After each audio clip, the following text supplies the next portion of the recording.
Genesis chapter 1, verse 26. Read. And God said, let us make man in our image. God says, let us.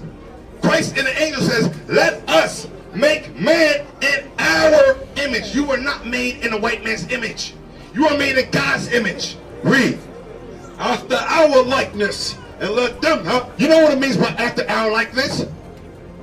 The first man, Adam, and his descendants were gods on this earth. You are God on the earth. You are not a slave. You are not meant to pick cotton, sugarcane, palm oil, cocoa, vanilla. You are not made to kiss the white man's feet. You said, Jesus loved everybody. You are made to be a God. You are made to stand on top of this world. Every man was made to serve you, not you serve man. You're not a slave. You're not a Kanaka. You're a God, the Bible says. God Christ says, I said,